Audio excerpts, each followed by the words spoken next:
7월 28일 뉴스K 시작합니다.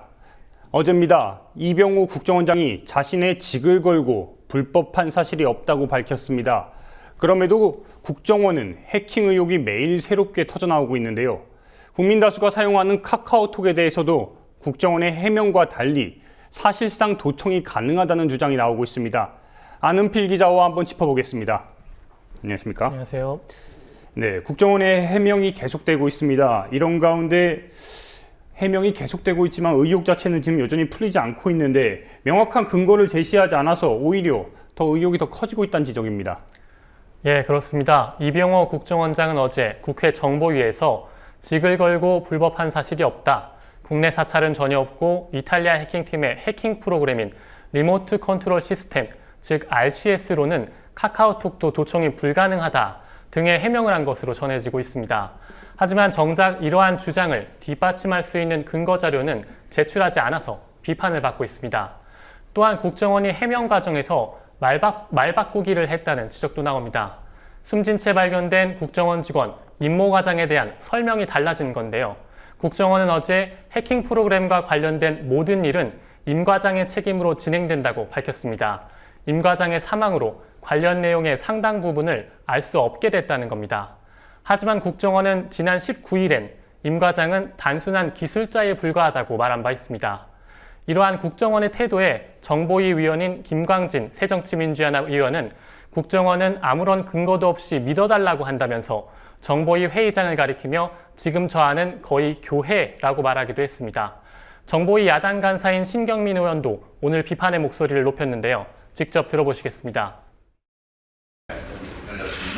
어제 정보위원회는 종교집회 합창을 연상시킨다는 느낌을 받았습니다. 국정원의 합창 내용은 이렇습니다. 믿어달라. 정보 사찰은 절대로 없었다. 자료는 국정원이 우스워질까 봐 내놓지 못하겠다. 또 하나는 임 과장이 그동안 운영 책임을 모두 지고 있었는데 고익이 돼서 알 길이 없다. 임 과장이 삭제한 51건은 모두 복구됐고 다 문제였다. 여당은 이에 대해서 말로는 진실 규명을 향한 발걸음을 얘기하면서도 모두 믿읍시다, 모두 믿어봅시다라는 백호로서 화답을 했습니다. 반면 여당은 어제 정보위로 지금까지 의혹이 제기된 것들이 100% 소명된 것이란 입장을 밝혔고 SK텔레콤 가입자의 IP는 국정원의 테스트용 휴대전화라고 주장했습니다.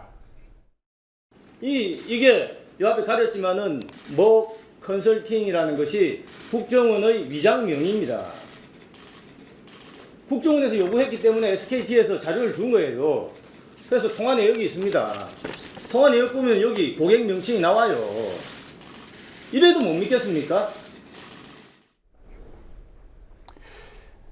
일단은 지금 국정원이 계속해서 강조하는 부분이 국민 대다수가 사용하는 이 카카오톡에 대해서도 도청이 안 된다고 했는데 하지만 이에 대해서 반박하는 지금 주장들이 나오고 있습니다. 예, 그렇습니다. 말씀하셨다시피 이병호 국정원장은 카카오톡 도청이 안 된다고 주장했는데요. 김광진 새정치연합 의원은 오늘 인터뷰를 했습니다. 거짓말이라고 생각한다고 말을 했습니다. 아마 카카오톡이란 단어가 등장하면 자국민에 대한 사찰이란 느낌이 강하게 들다 보니 안 된다고 끝까지 고수하는 것 같다고 말했습니다. 왜냐하면 국정원이 그동안도 실시간 감청은 불가능하다 이렇게 얘기를 계속 해왔었거든요. 네네. 전화 통화에 대해서. 예. 근데 어제 확인하니까 어제 국정원이 밝혔습니다만 실시간 감청은 안 되지만 5분마다 통화 기록이 전부 다 서버에 저장된다. 그래서 그걸 녹취해서 듣는다. 이렇게 답변하기도 했어요. 문자나 뭐나 사진이나 이런 것들을 전부 다 다운받아서 그 안에 있는 것들을 자기 화면처럼 볼 수 있는 건데 카카오톡만 못 열어본다는 것은 말이 안 되는 거죠. 보안업체 큐브피아의 이종원 인프라팀장은 어떻게 설명하느냐에 따른 관점의 차이인 것 같다며 국정원이 말한 건 카카오톡만을 대상으로 해킹을 하지 않았다는 의미가 강할 것 같다고 말했습니다.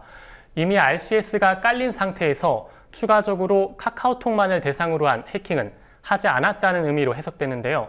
국정원의 주장이 사실이라면 기술적인 의미에선 카카오톡을 해킹하지 않았다고도 할 수 있지만 이미 RCS를 통해 사실상 화면 해킹이 가능한 상황이기에 말장난에 불과한 것 아니냐는 지적도 나옵니다. 실제로 지난 16일 큐브피아가 시연한 해킹 프로그램은 카카오톡뿐 아니라 텔레그램, 문자, 전화번호 등 모든 휴대폰 사용 화면을 확인할 수 있었습니다.